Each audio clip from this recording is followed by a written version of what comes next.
Welcome to another edition of Drugs, Crime, and Politics, brought to you by the Drug Policy Forum of Texas. I'm Buford Terrell, professor of law at South Texas College of Law, and here with us tonight we have the traveling representative and now spokesman of LEAP, Dean Becker. Dean, it's good to have you with us tonight. Thank you, Buford. I've noticed it's been a fairly busy couple of weeks around the world. I think probably the hottest breaking news is that apparently President Fox signed into law the bill in Mexico today that will legalize possession of small amounts of several drugs, including marijuana, cocaine, and heroin, for personal use. Now, any kind of trafficking is still against the law, and the rationale that they gave was that it would free police up to deal with heavy traffickers. Interestingly, this is about the de facto position the British took a couple of years ago, but they weren't going to worry much about possession offenses so they could concentrate on major traffickers. So we'll see where that goes. Also, the Dominican Republic fired over 400 of their drug enforcement officers, which is more than 10% of their force, for corruption charges, which of course is the same thing that happened to the American Prohibition Police in the 20s and 30s and to the Bureau of Narcotics and Dangerous Drugs in this country in the late 50s. History does keep repeating itself. And we've had a couple of instances here in Houston. They got a final conviction in the large syrup or codeine cough syrup selling case. Apparently a doctor and a couple of pharmacists were running a real mill with several thousand gallons of cough syrup and who knows how many primarily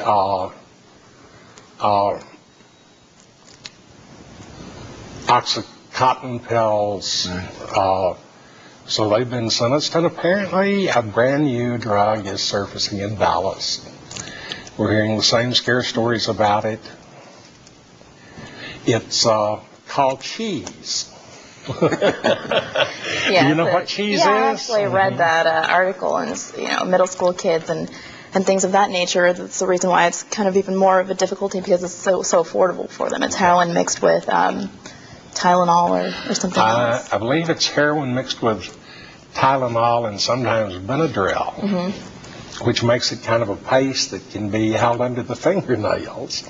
And apparently they're selling doses of it for about $2. So a new middle school drug that showed up.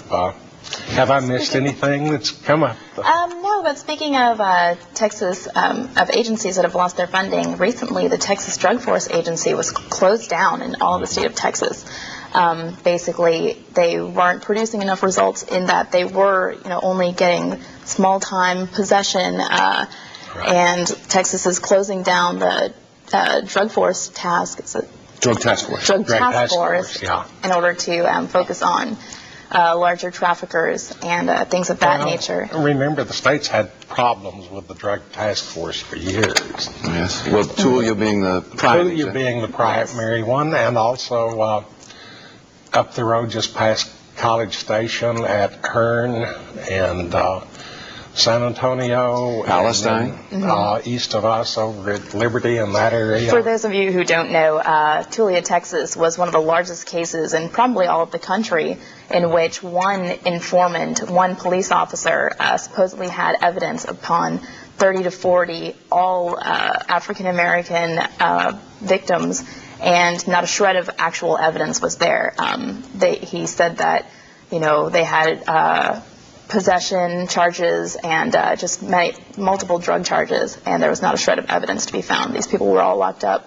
A lot of people actually pled guilty or plea bargained out of this case in order just to get out of jail. So That was a huge case of corruption and just trying to jail people in the name of the war on drugs, I guess. The Texas Observer reporter, is it Blakesley? Blakesley? Yes. His book on Tulia came out just a few months ago, and it's a fantastic read. It really is. Well, it shows the, I don't know, the willingness to believe that our fellow man is worthy of a jail sentence if a cop, any cop, and this was, of course, a roaming, rogue, oft-fired, yes, itinerant cop who traveled from police bureau to police bureau, leaving behind a theft and other crimes he'd commit while working within that city. And what's the name of the book again? The Tulia? Tulia. Oh, okay. Yes. And it's, as I say, it's an outstanding book. And before we find out what's been happening on the West Coast and let you explain your Leap shirt, I've been thinking about something this week. We've been seeing the demonstrations across the country for about a month now on immigrants and their plight. And one of the big complaints that we've heard against the immigrants is that, by golly, what they did was against the law and we've got to enforce the law. And, you know, to some extent, that's the same thing we keep hearing. Yet, when I think about it, one of the outstanding moments in American history was the Peter Zenger trial, where he talked about the corrupt governor in his newspaper, and his lawyer told the jury to basically ignore the law. The Boston Tea Party, where they broke the law and destroyed tea and threw it overboard. Henry Thoreau going to jail in Concord because he was not going to pay taxes to enforce the Fugitive Slave Act.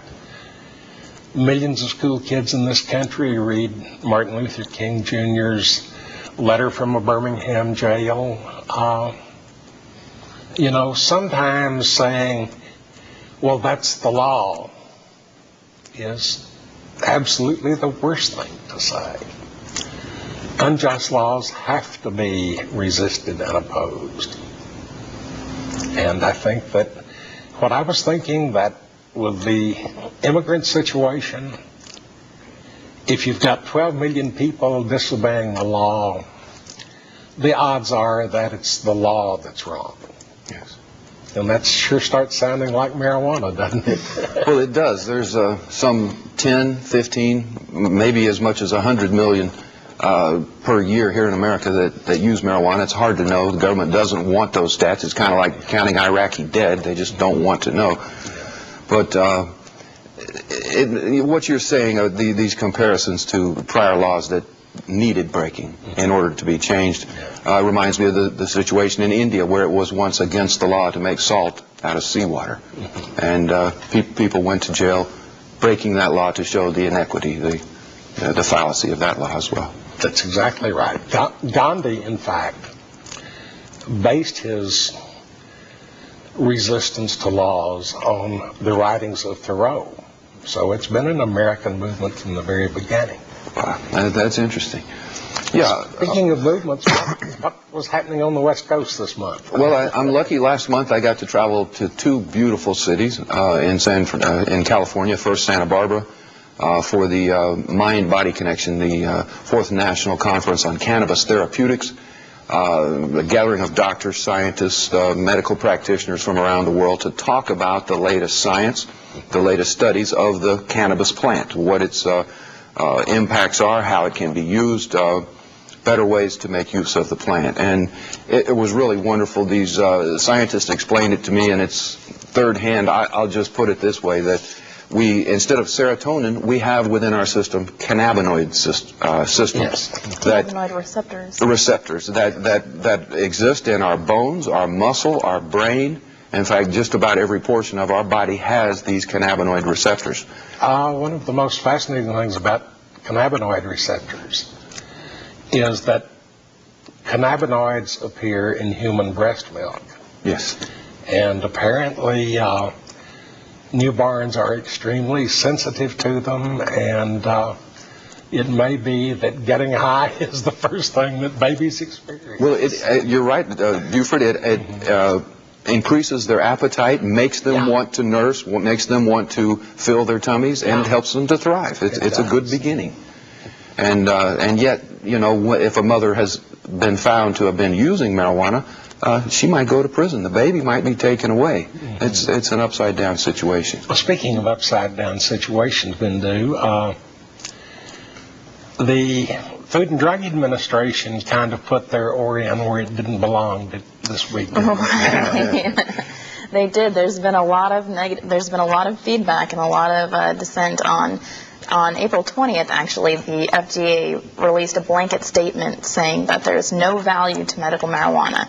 Now, this isn't based on any fact or circumstance, and in fact, it's blatantly against the Institute of Medicine report, a 2-year study conducted by the Institute of Medicine, released in 1999. They interviewed nurses, social workers, physicians, and compiled as much evidence as possible and found that smoking cannabis is of value for certain patients and for a conglomerate of diseases and symptoms. And this was actually commissioned by the White House Drug Policy Office. Well, but the interesting thing is the FDA doesn't have any jurisdiction to be making statements like this. Exactly. They can say where something is safe and authority effective, to or say safe, this. but not actually whether it's scientifically proven to be medicinal use or They not. can only do that in the context of an application for labeling approval to market a drug. They can't just come out and make independent statements like this.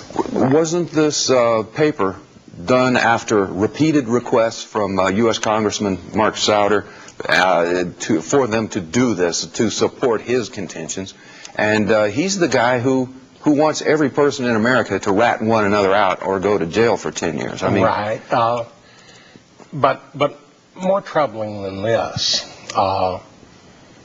during this whole administration, the Food and Drug Administration which has for most of its life been a very respectable, scientifically based organization, has been highly politicized.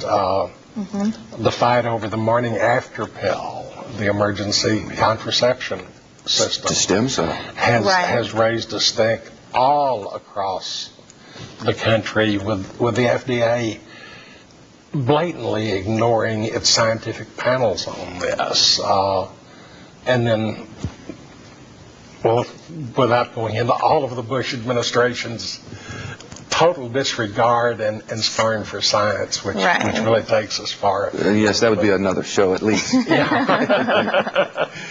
Yes, I wanted to say that the people of Santa Barbara, that were there, the local doctors, politicians that came to the conference, spoke of the need to open our eyes to realize that the use of medical cannabis is not a threat.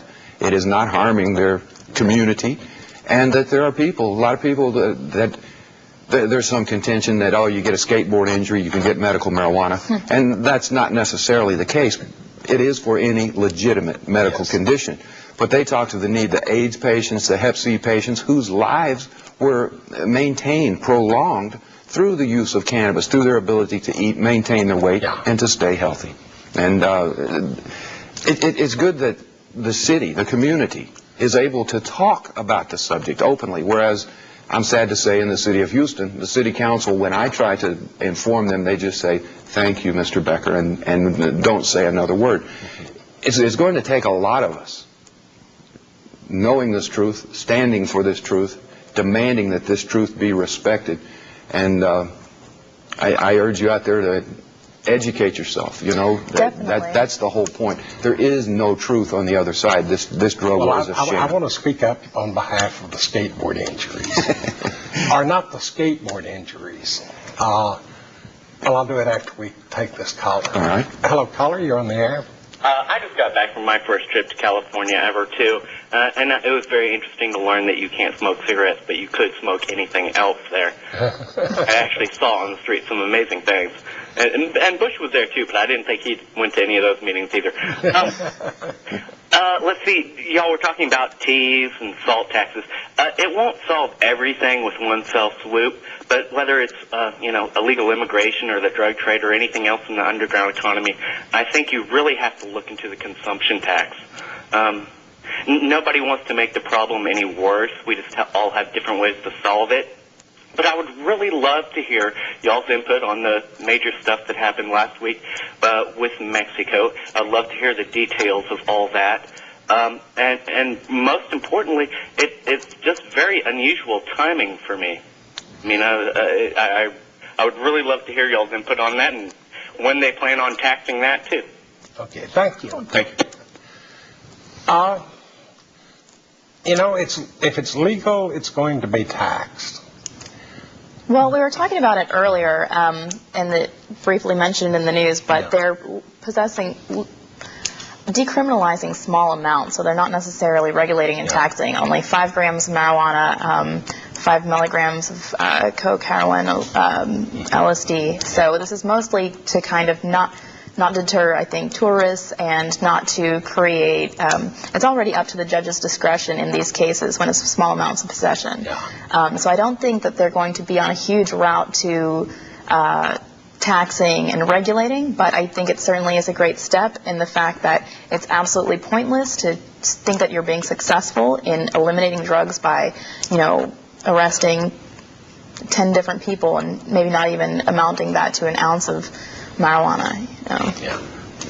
My thought on it is it's good to open the discourse. It's good to bring forward the notion that a change is necessary. Right. I think for many years we've had this equation where 2 + 2 = 9. And what the Mexican government has now said 2 + 2 = 6 or 5 or something. What is going to happen is perhaps things will mellow out. Perhaps consumers can use, perhaps the cops will leave them alone. But this new law makes it possible now for every cop to go after any consumer if he thinks he has too much, whereas before it had just been the federales. Now, in the long run, let's hope that it works as we are projecting this, that the cops will leave people alone and that use will show itself to not be the problem that it's been assumed to be in the past. And then once that's done, they can take a look at the other side of that equation and realize that 2 + 2 is 4. And what they're doing, they're still funding the terrorists, they're still funding the cartels, they're still funding the street corner gang that sells drugs to our children. Don't say they're funding them. Well, because we're funding them. Well, you're right, Buford, but their policy is allowing it. When we talk about the border war, The policy of prohibition is the hundreds perpetuating of people this. killed along the border, the out-and-out gun battles between different branches of the police, it's simply because the American prohibition laws put so much monopoly profit into a cheap vegetable product that it becomes worth conducting a warfare for. Sure. And who wants to be a billionaire? Yeah. And Texas may be running into a consumption tax problem this fall. With their increasing the tax on cigarettes $1 a pack. That's enough to make a black market profitable. Sure. There are people, that, as we speak, that are taking cigarettes from one state to another, depending on the taxes. On internet. It's for 50 years at least, there's been a thriving black market between North Carolina and New York. Right. So thriving that the mafia gets into it and the whole trucks get violently hijacked. Over 40% of the cigarettes in Britain are smuggled to avoid taxes. The 4 or 5 states that have increased their cigarette tax dramatically in the last few years have had large increases in cigarette smuggling. So You know, What you can create black markets by more than just outright prohibition. True. Right, but what's a good way of having a consumption tax? Because if we were to raise the taxes on, say, Reasonable. luxury cars or something, then what's to stop a smuggling, ring of... Reasonable. In other words, it's cheaper for me to pay, say, I don't know, I think the state tax is about 50 cents a pack on cigarettes now, than it is to go to North Carolina and smuggle them. Mm-hmm. But Or if the perhaps tax because it's goes such to an easily $1.50 smuggleable a product. pack, then I'm going to look for alternative ways to buy it. Mm-hmm. So there's a limit to how high a tax can be before it in fact becomes prohibitory. Reasonable taxes are fine, but anytime you raise the barrier too high, people will find ways around it. Well, getting back to this Mexican scenario for a second, Yeah. it has been cops and robbers. It has been a game, in my opinion, played by the cops and the criminals Yeah. to create fear, to make sure that that fear makes the black market successful, and that these profits, $50 billion a year for the cops, $500 billion a year for the criminals, and neither one of them want to give up their domain. Well, at various times, it's been the police selling franchises to cartels for areas, Right. and at other times, it's been cartels telling the police how to protect them. And when it's gotten in the past up to the person of the brother of the president in terms of drug corruption, that's what money can do. And as I started out saying, we now have, just a week or so ago, over 10% of the drug enforcement agents of the Dominican Republic fired for corruption.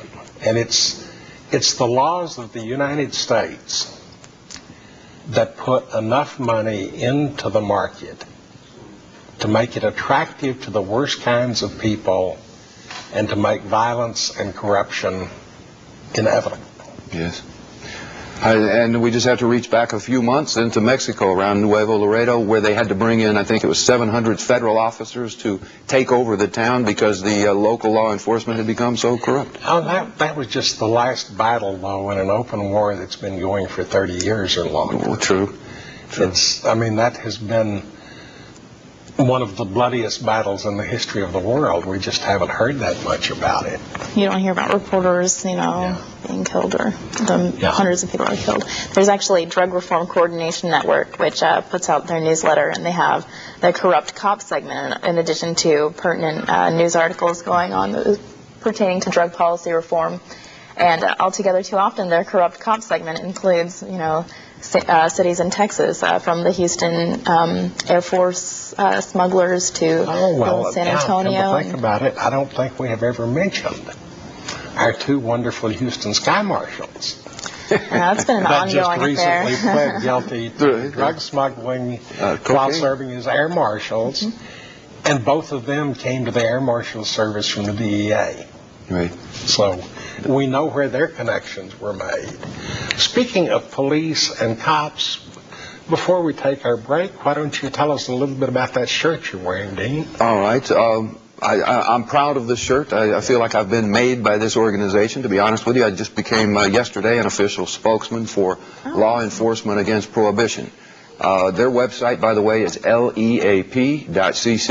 They have more than 500 former and currently working cops, prison wardens, judges, people who spent time in the trenches of the drug war, people who understand that the system is broken. It's a hopeless failure. It's benefiting only the criminals. We want to take the drugs out of the hands of the criminals, put it in the hands of the state, who can distribute a known quantity to adults. We want to make it possible to basically end overdose deaths in America overnight. We want to make it possible for people to get treatment more readily when they need it, when they want it, and take money away from this criminal justice system that makes America the world's leading jailer. Quite a speech you're giving. So, Well, speaking of that, I've noticed that in New Mexico, where they've had trouble with overdoses in a couple of areas for several years, their police officers now carry in their patrol cars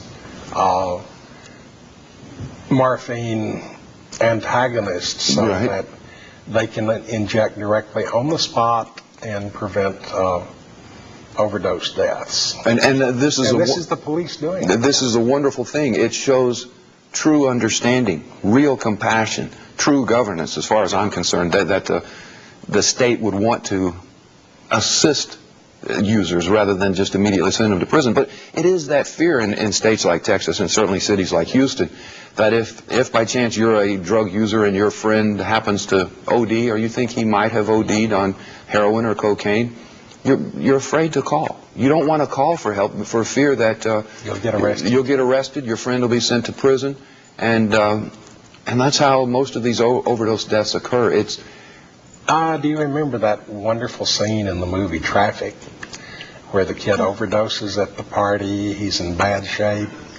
His friends put him in the car, oh yeah, drive by the emergency room, kick him out in the parking lot of the emergency room, and scream off burning rubber out of the parking lot. yes, yes. In real life, that's not that uncommon a scene.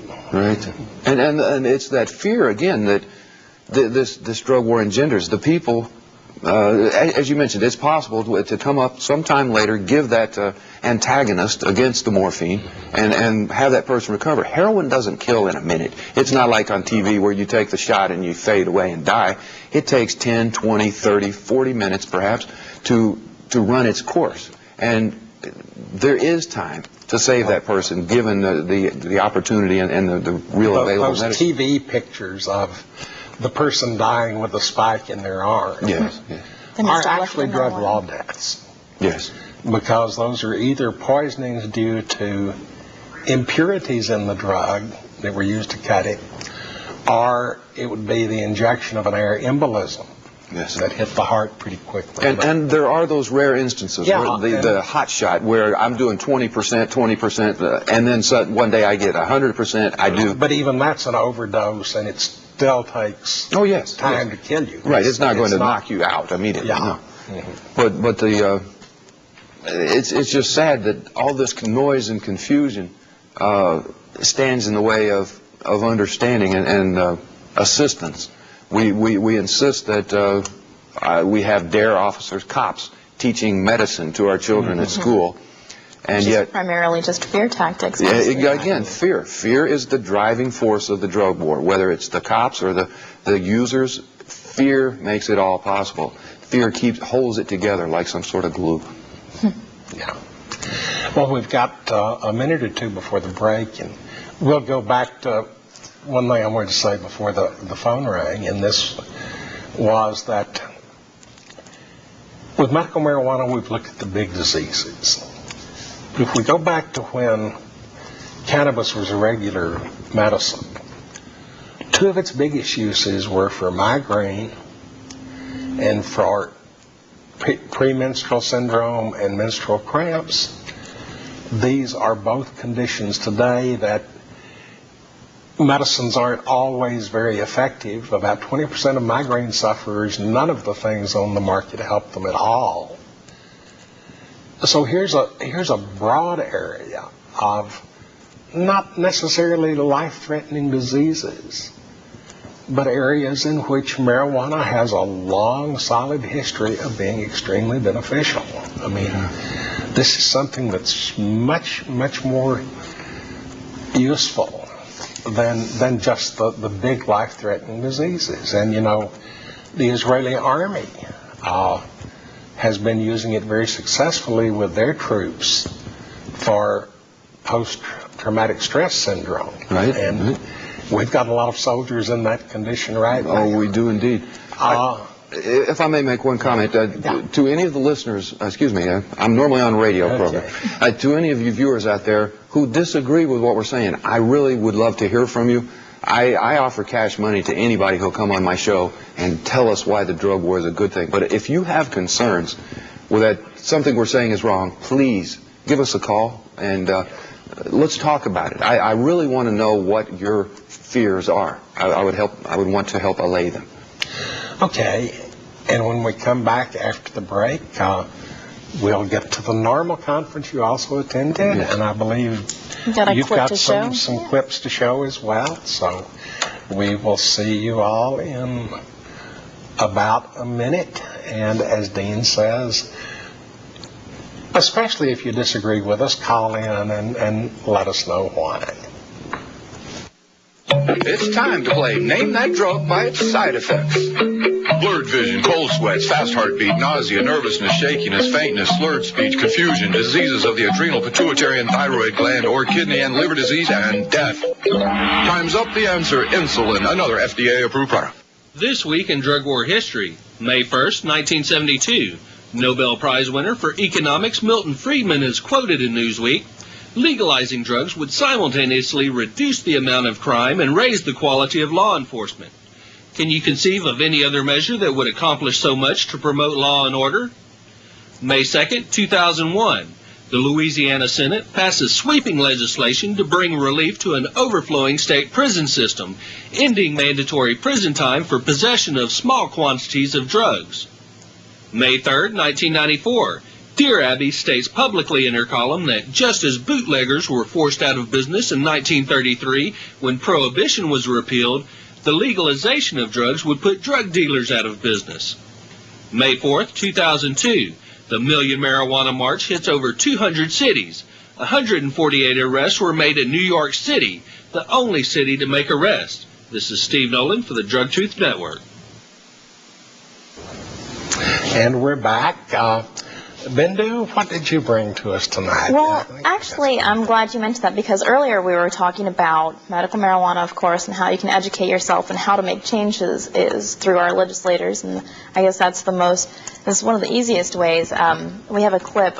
Some members from Bayou City Compassion went to John Culberson, had an open town hall meeting at Stratford High School where he was answering questions, and of course, politicians like to make these very friendly appearances and everything, and make everyone feel warm and fuzzy inside and say everything right. And so we decided to ask him about the Hinchy-Rohrabacher Amendment, which specifically would prevent patients in states that have legalized medical marijuana. It would protect them from federal prosecution. In the 11 states that have legalized medical marijuana, Rhode Island being the most recent, federal agencies such as the DEA and the FBI have been sent in, and places where they normally wouldn't go, which normally aren't their jurisdiction, such as these cannabis buyers clubs, and they're arresting patients. They're closing down these clubs, even though these patients have gone through intricate ID systems. In fact, one of our guests that we may have on the show in the future is Richard Lee, who is starting the cannabis buyers clubs in San Francisco. So anyway, we decided to ask Culberson why he's consistently voted against the Hinchy-Rohrabacher Amendment, which would protect these patients. And we've got a clip here. So let's go ahead and try to roll that. Are we ready with the clip? The amendment cuts off money to the Department of the DEA Drug Enforcement Agency for enforcing federal drug laws. I do think if you really are, if you're going to be if you're going to focus on the 10th Amendment when it comes to protecting lives and property and public health, I do think that is a states' rights issue. There are states that voted for medical marijuana, and I don't know why the federal government needs to interfere with it. That's the will of the voters of the state. Just leave it up to them. But the amendment won't get at it. I just think you need to let if you're really going to do it, you need to pass a law that says that if it's here's one way you can restore the 10th Amendment, not just this issue, because I just think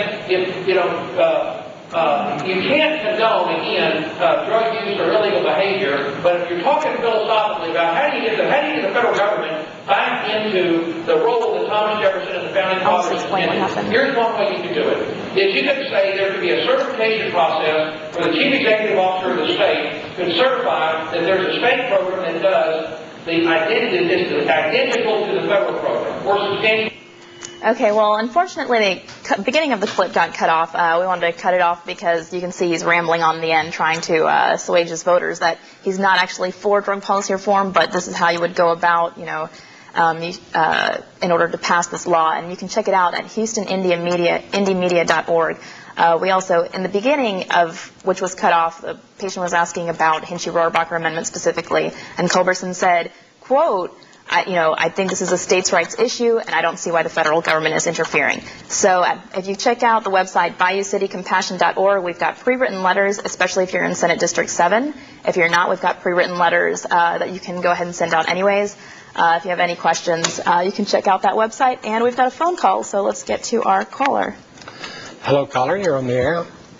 Hey, guys. I really want to applaud what y'all are doing. I think y'all are doing a good job. I think one of the issues that most people don't understand is the fact that the drug war is a business. It is a business that makes a lot of money for a lot of very vested, powerful interests.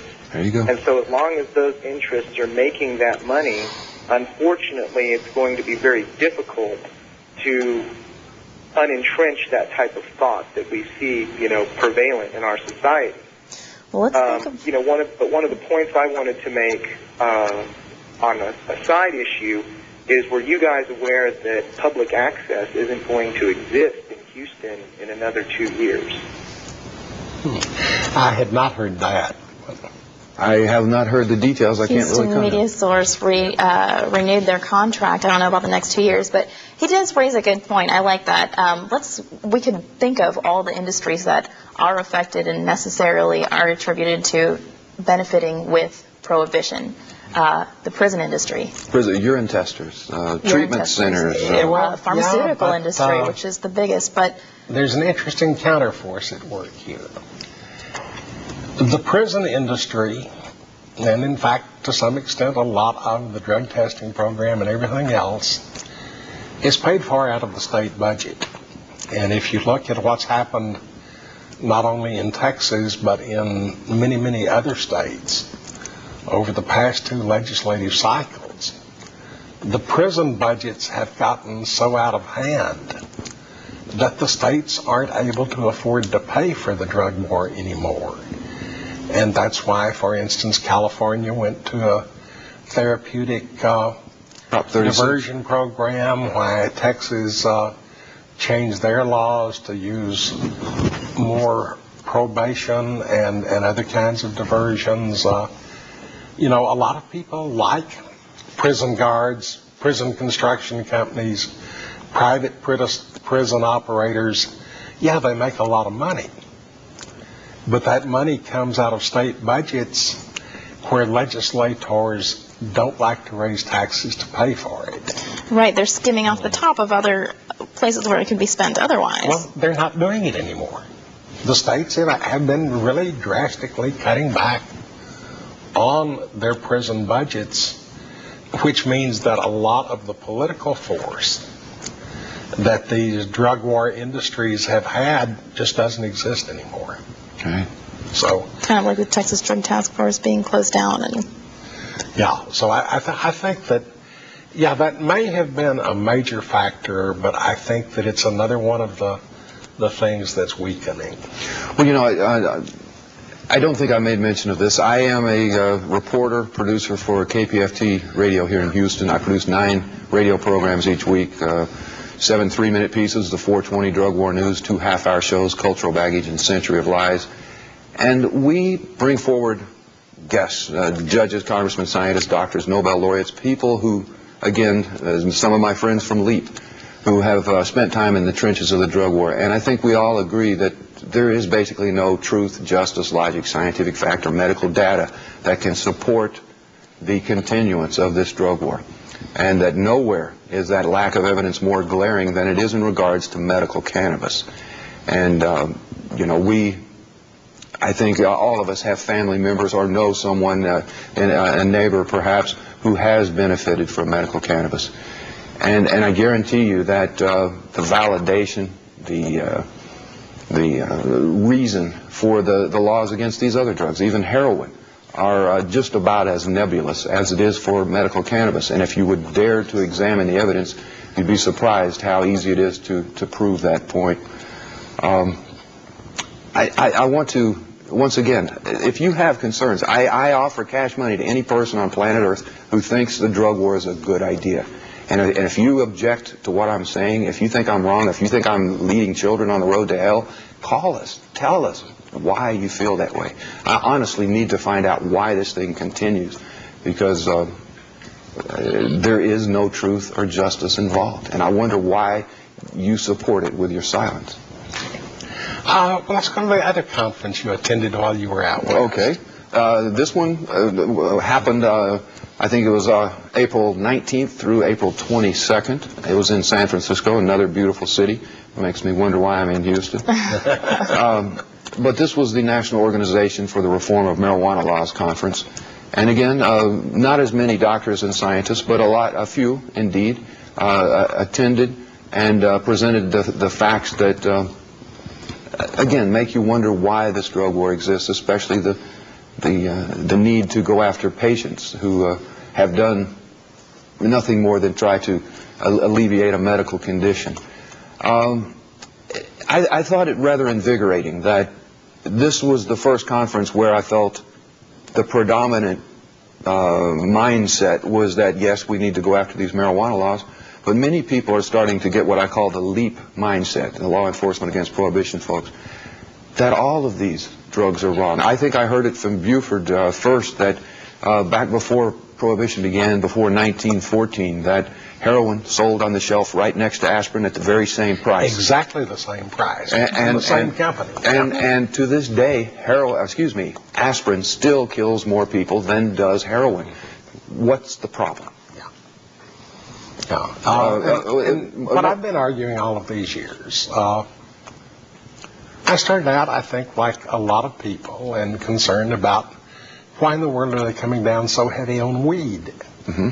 But the more I looked, it's the concept of prohibition itself that damages society. Yes.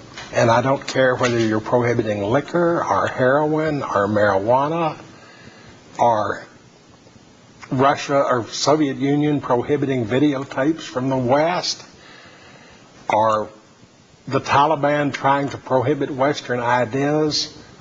Prohibition cannot work, and in trying to enforce it, you destroy your own society.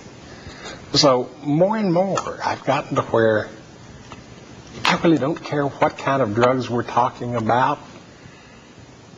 The cure is worse than the disease. Yes. Yes. I mean, it may sound harsh and cruel, but even the drugs like PCP that we know can cause serious damage to the users, I think we would be better off depending upon education and openness and protecting society from the dangers of prohibition. Well, I close my cultural baggage show with a line that because of prohibition, you don't know what's in that bag. Please be careful. And I know from my youth, I did every drug that's ever been invented. And sometimes you get this stuff they said was THC, and of course I don't think it ever was, a powder. And then sometimes I think it was PCP, but one never knew. Yeah. And you never knew the quantity or the quality of what was in that bag, and you're taking these concoctions brewed up by untrained chemists, distributed by gangsters, and sold for such an inflated price. You don't know what you're getting. Speaking of that, when was the last time you ever heard of anyone going blind from improperly made drinking alcohol? Right. It was about 1933 when they ended the alcohol prohibition. Well, they talk about the methamphetamines, the great scourge of our nation. It's the ruination. But the point is, they want to stop children being in those fumes when they're making that stuff, when they're home brewing that methamphetamine. They want to cut down on the violence. They want to prevent the overdoses.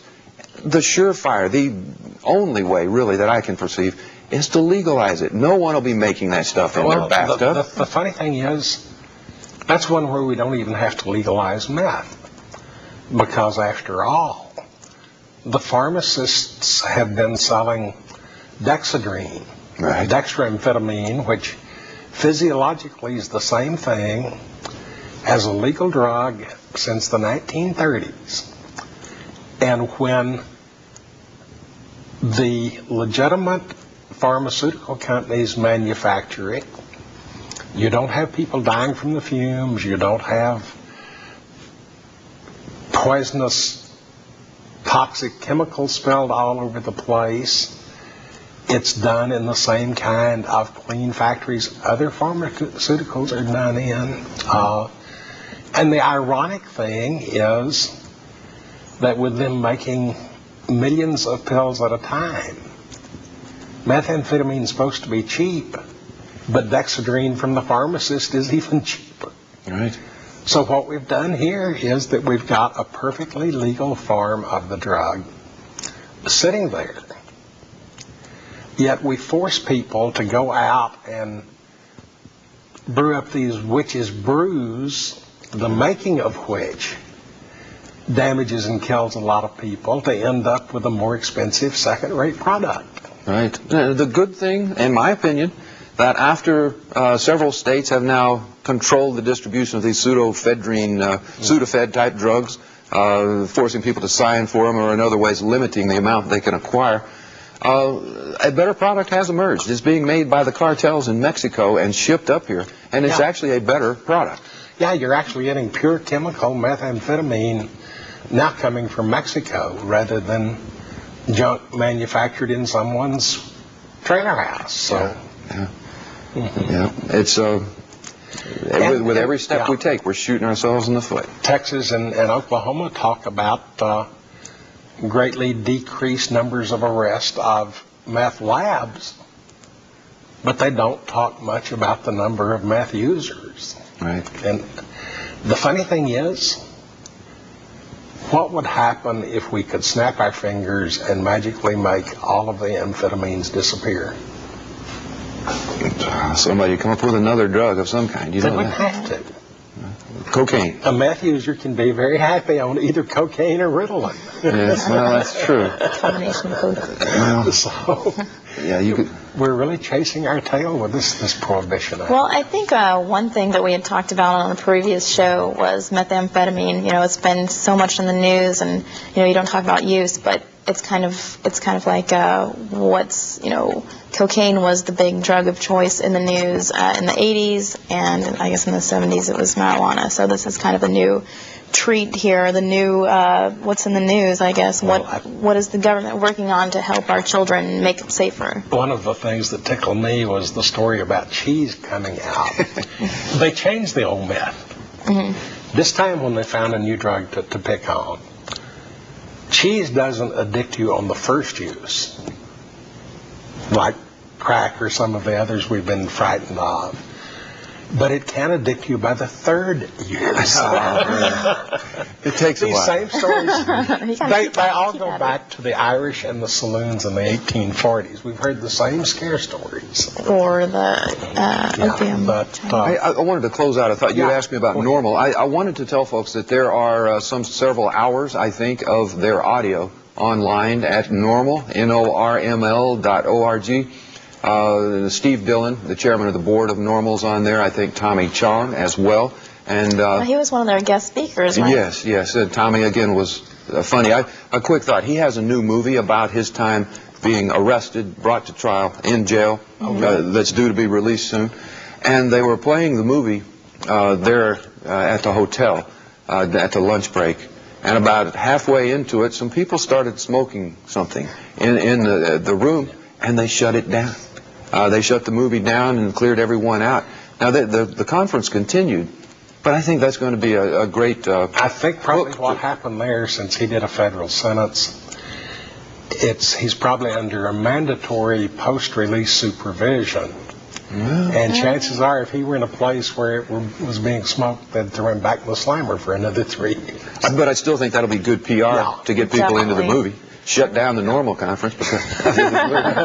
I heard some people still stayed there, but Hello, caller, you're on the air. Hey, I just tuned in. I'd really like to know what you guys are talking about. I have no idea what you're talking about. Looks like you're having a good time talking, though. We have a show every 2 weeks when we talk about all kinds of topics related to drug laws, drug use, and related political and criminal law issues. Oh, that's really interesting. It's really a good educational show that you guys have. I mean, it's really a good job what you guys are doing. I mean, it's a really positive show. I think you guys should really continue what you're doing. It's really good for the community and everything. Well, thank you. Public access, it's really nice. Well, thank you. You're welcome. The point, if I dare say there, viewer, is you understand this. You see the problem. Perhaps you see some of the solution.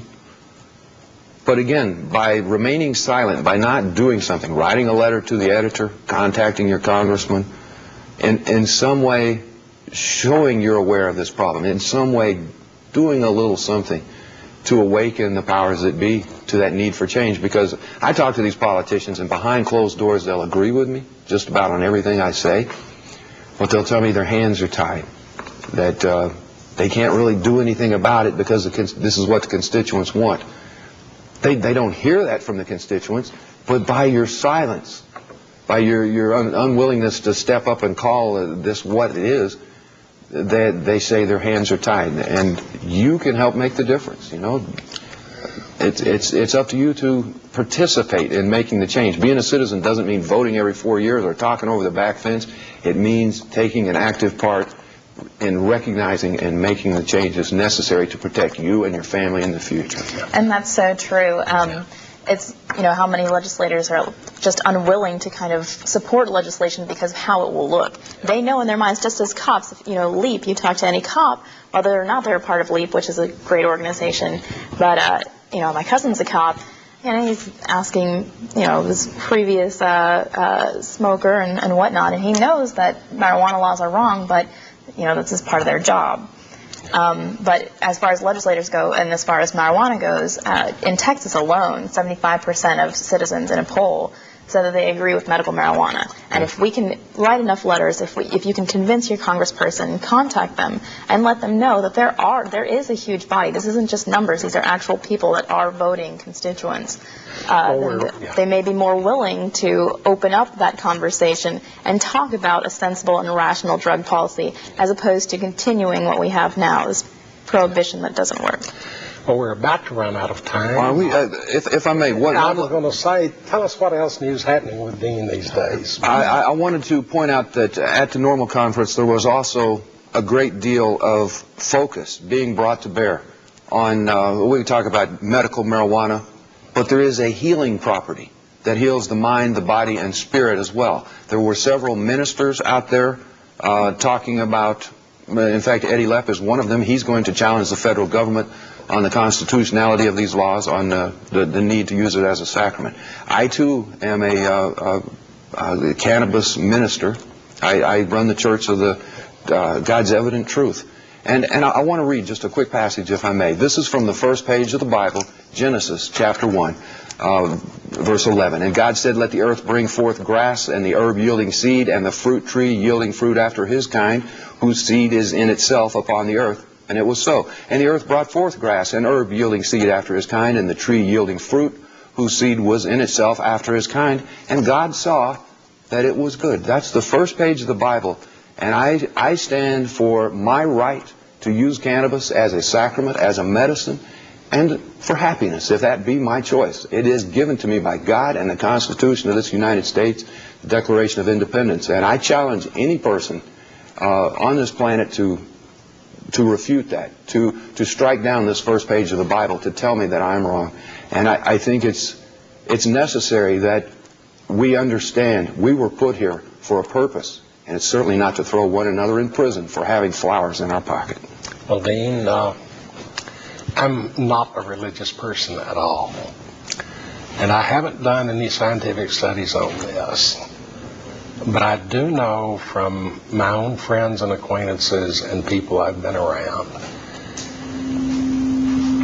numerous people who have in the past have had trouble with alcohol or with the harder drugs, that find that marijuana gives them a mood, a cooler personality, a feeling of support that makes it possible for them to stay away from the things that cause them problems. I think we've got one last quick phone call, maybe. Hello, caller, you're on the air. Oh, hi. I just turned on my TV. I guess I'll have to turn you down so I won't get a... Okay. Sorry about that. Okay. Okay, the echo is gone. I used to counsel alcoholics years and years ago. We had an alcohol counselors program at the University of Houston, and we had a book called Legal and Illicit and Illicit Drugs. And your show sort of reminds me of that. That was probably that Consumers Union report from 1972. Yeah. What, hon? Probably that Consumers Union report from 1972. Maybe so. But anyway, I think that if people were educated more about the history of drugs, the use of drugs, I mean, opium was the only thing that we had for centuries, I guess, for pain. And we can't use that anymore, or morphine, or all of those sort of things. Those were very useful drugs with very minimal side effects. Anyway, this book is very useful in the usefulness of drugs, or that, you know, anything can be abused. And I think that I know people who, there was an article in the newspaper about a man who overdosed on carrot juice. You can overdose. You can overdose. And abuse anything. You understand? Anything can be abused. And so there needs to be an education for students, public in general, which they are not getting. They don't get that in the public schools. They don't get it in newsletters or articles. Anyway, there needs to be some sort of massive education as to common sense in regards to drugs, and then you could get that constituency to go to the politicians. I'm going to have to cut you off because we're running out of time tonight. I know, okay. Thank you for calling, and watch us again in 2 weeks. Okay. It's only a very encouraging word from you. Thank you. Well, she's absolutely right. Marsha Rosenbaum has something from Drug Policy Alliance, I believe. She's a PhD, and she wrote something called Safety First. How to protect our children. Exactly. She's a mother herself. You know, this is a concern for people who have children. Well, it's like the abstinence towards sex. Some say that's the only way, but then again, what if they don't accept that abstinence as the limit? It's best to protect. My own view about teaching teenagers abstinence on drugs or sex either I believe in an abstinence program if you show me any class in high school where every student makes an A+ and can make an A+ on the test again 2 years later. I mean, there are limits to what you can do. But she, I think, was mentioning that wonderful 1972 Consumer Union report on illicit and illicit drugs. It's available online at the Schaefer Library? Schaefer Library.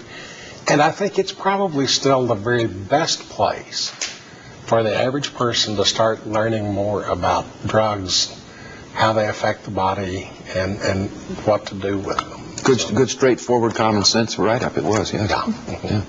And the sad thing is, research hasn't really been able to go much past there in the last 30 years since then. Well, the handcuffs of the FDA and everybody else trying to stymie the research. Non-beneficial research in the U.S. Most of our scientific evidence of cannabinoid receptors and how those are beneficial for medicine have been coming from Europe, Australia. Israel. Yeah. We're running out of time again, people. It's been a fascinating evening. It has indeed. I want to repeat, Dean nearly stole my thunder tonight. We love to hear from you, but it's much more important that your elected representatives hear from you.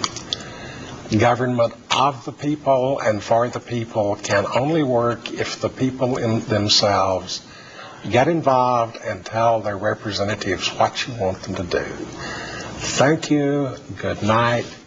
Good night to my charming companions. We'll see you in 2 weeks.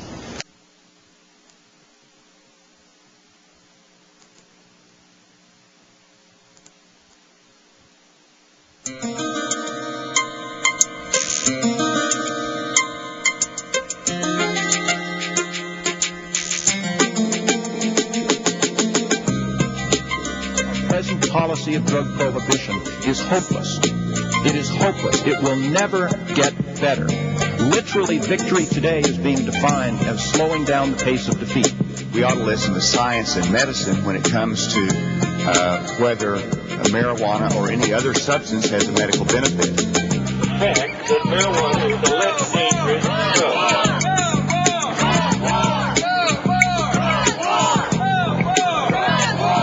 We're going full-blown into a program that has failed and failed every other time we tried it. Please point out one success in 30 years of an eradication program that has stopped drugs from coming to this country. Point out one.